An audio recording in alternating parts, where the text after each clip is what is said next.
Hi everyone, my name is Seema. स्वागत है आप सभी का केमिस्ट्री कक्षा में।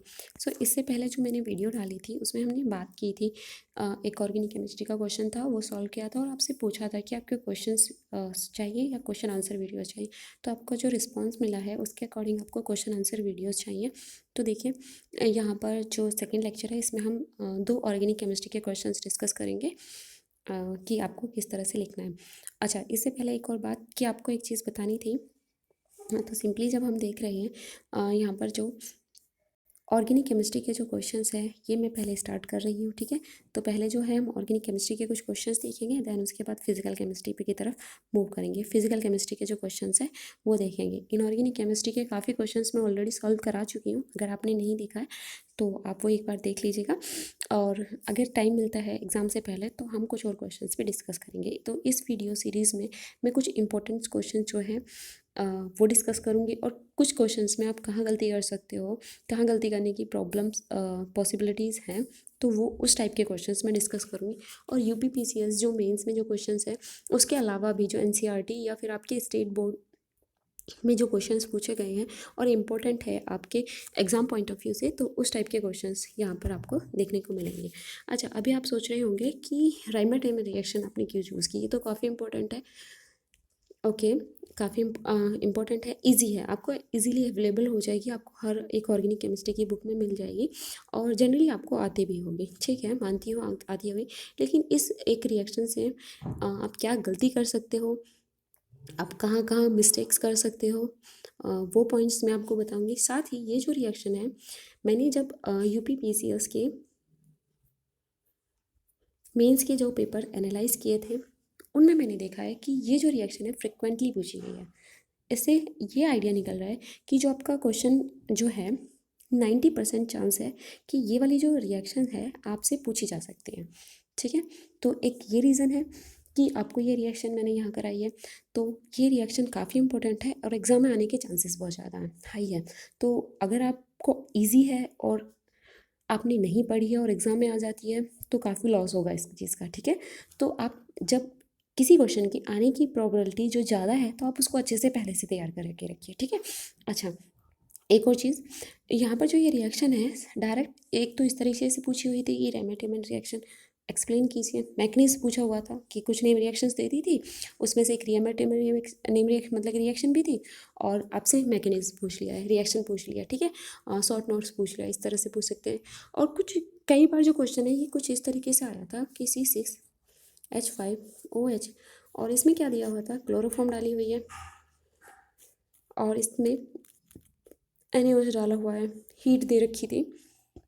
उस तरीके से ये क्वेश्चन पूछा हुआ है कि रिएक्शन को कंप्लीट कीजिए। तो ये रिएक्शन किसी भी तरीके से पूछी जा सकती है, शॉर्ट नोट्स भी आ सकते हैं, मैकेनिज्म भी पूछा जा सकता है, या हो सकता है 2 मार्क्स में भी पूछ लें कि C6H5OH में क्लोरोफॉर्म और ये डाला तो क्या बनेगा, ठीक है। इस तरह से भी पूछ सकते हैं। 2 मार्क्स में इसलिए कह रही हूँ कि जो 10 मार्क्स का जो क्वेश्चन होगा वो 50 वर्ड में करने के लिए आ रहा है। तो 50 वर्ड मतलब आप ये नहीं सोच सकते हो कि जो हमारी यूनिवर्सिटीज़ में 2 मार्क्स के क्वेश्चन होते हैं उस पर आपको 10 मार्क्स मिल जाएगा, कि 50 वर्ड कितने होते हैं, वो तो सिर्फ एक पैराग्राफ में ही ख़त्म हो जाएगा। तो एक पैराग्राफ के आंसर पे आपको 10 मार्क्स मिल जाएंगे, तो इतना आसान तो मुझे नहीं लग रहा है। तो उसमें शायद पार्टीशन हो सकता है, ठीक है। तो इस तरह से भी ये क्वेश्चन पूछा जा सकता है।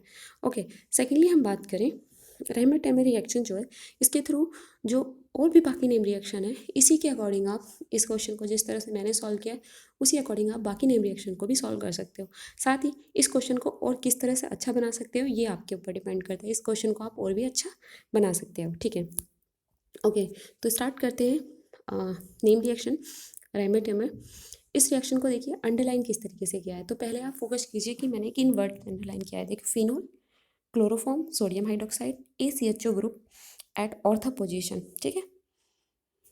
तो सिंपली पूरी पैराग्राफ को ना पढ़ के या पूरी 4-5 लाइन को ना पढ़ के पता चल गया कि फिनोल, क्लोरोफॉर्म, सोडियम हाइड्रोक्साइड की रिएक्शन कराने पर CHO aldehyde group ortho position पे लग गया है, ठीक है। सिंपली ये बताना चाह रहे हैं। और यहाँ पर मेजर प्रोडक्ट, इस पर भी एक आप वो लगा दीजिए। तो इस तरह से क्वेश्चन को पूरा पढ़ने की नीड नहीं है, पूरी लाइन पढ़ने की नीड नहीं होगी, को देख के ही आइडिया लग जाएगा कि आपने इस पूरी 4-5 लाइन में क्या रखा है।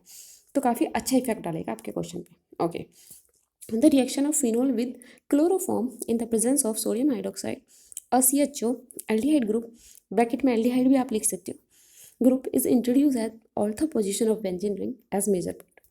ठीक है, the reaction is known as Reimer Tiemann reaction. Okay, next क्या लिखा हुआ है, the intermediate substituted benzyl chloride. ठीक है, intermediate substituted benzyl chloride is hydrolyze in the presence of alkali to produce salicylaldehyde. ये बन गया। ओके, देखिए यहाँ पर एक चीज़ आपको दिखानी थी, ये थी, ये रिएक्शन देखिए। सबसे पहली बात, फिनॉल देख के आप सोचते हो कि फिनॉल तो पता है कि ये फिनॉल है, लिखना क्यों है? लिखना ज़रूरी है, ठीक है, एक्स्ट्रा मार्क्स के लिए। अगर आपको कुछ चीज़ इस तरह से नेम लिखने से हाफ मार्क्स भी अगर आपको एक्स्ट्रा मिल जाते हैं तो हाफ हाफ करके भी बूंद बूंद से घड़ा बढ़ता है, उसी वाली चीज़, वही वाली चीज़ है यहाँ पे भी।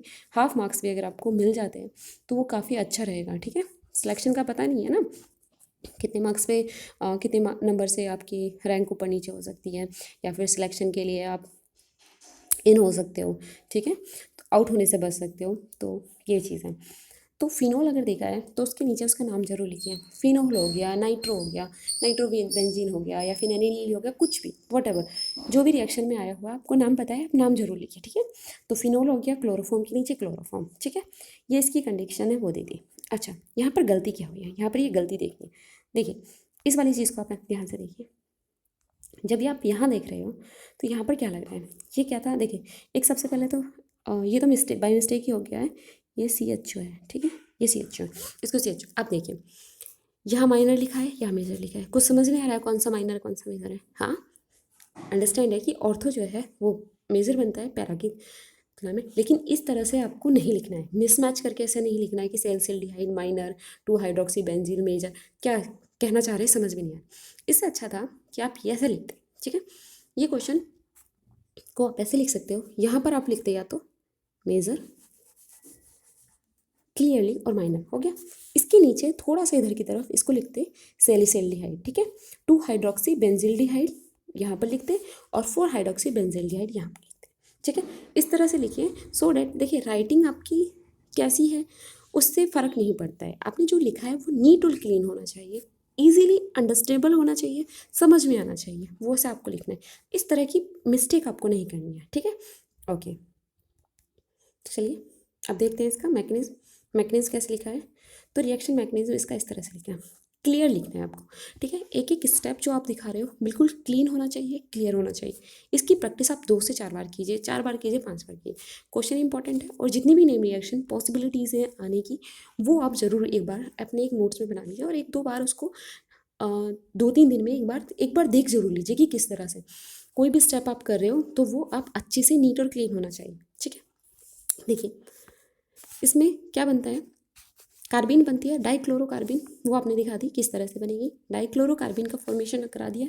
देन उसके बाद यहाँ पर ये जो है प्रोटोन जाएगा, एसिडिक प्रोटोन है, आप लिख सकते हो यहाँ पर। ठीक है, क्या लिख सकते हो कि एसिडिक प्रोटोन है, एसिडिक प्रोटोन है वो आप लिख सकते हो। देन एसिडिक प्रोटोन निकलने के बाद डाइक्लोरोकार्बिन पर अटैक करेगी बेंजीन रिंग का जो पाई बॉन्ड है, देन उसके बाद ये बनेगा, वाटर से प्रोटोन एब्स्ट्रैक्ट करेगा, ये बनेगा, एरोमेटिसिटी जो लॉस हुई थी उसको रीगेन करेंगे। देन उसके बाद एसएन सब्सटीट्यूशन रिएक्शन होगी, OH जो नेगेटिव है वो अटैक करेगा, Cl निकलेगा, और यहाँ पर जो 1,1 क्लोरोहाइड्रीन बना है उससे क्या होगा, जो ये अच्छा है कि प्रोटोन यहाँ पर आएंगे और क्लोरीन निकल जाएगा, इस तरह से ये बनेगा आपका। और उसके बाद ये क्या हुआ, एसिडिक वर्कअप कराने के बाद ये आपको मिल गया यहाँ पर सैलिसिल्डिहाइड। ठीक है, इस तरह से आपको ये क्वेश्चन करना है। ठीक है, तो हर स्टेप नीट और क्लीन होना चाहिए, आपको जो भी स्टेप आप दिखा रहे हो वो क्लियरली दिखाओ, कोशिश कीजिए, इतनी प्रैक्टिस कीजिए इस चीज़ की।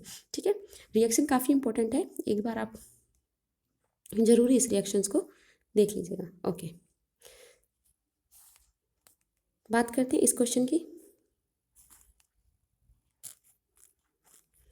ये जो क्वेश्चन है आपका, explain the mechanism of acid catalyse hydration of alkene to form corresponding alcohol.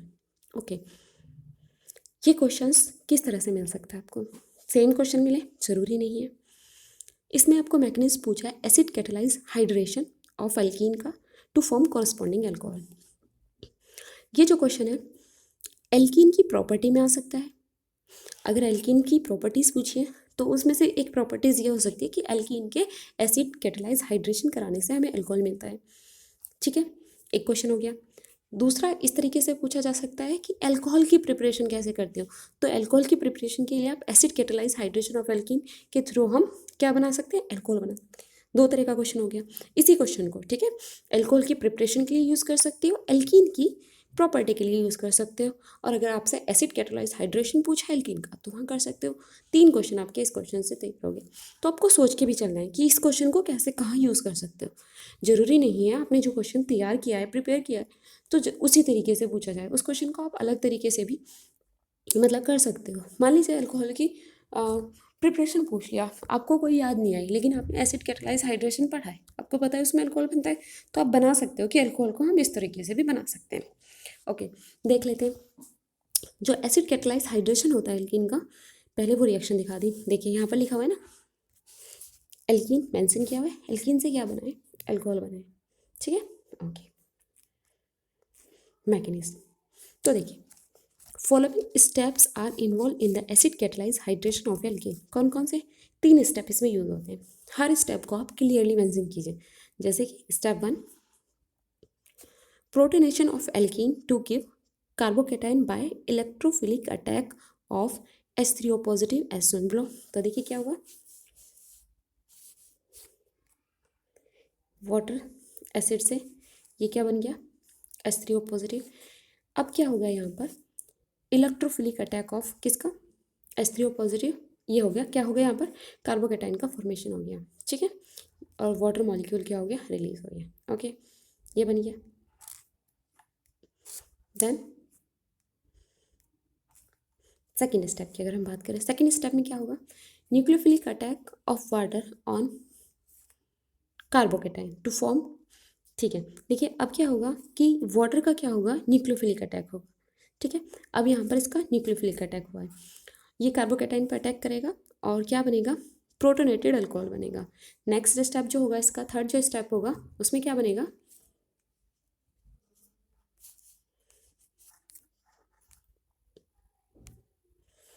Third जो स्टेप है उसमें क्या बनेगा, देखिए थर्ड स्टेप क्या होगा, deprotection of to give alcohol, deprotonation होगा, सॉरी डीप्रोटेक्शन नहीं, deprotonation to give a alcohol. तो यहाँ पर डीप्रोटोनेशन होगा और अल्कोहल बनेगा यहाँ पर।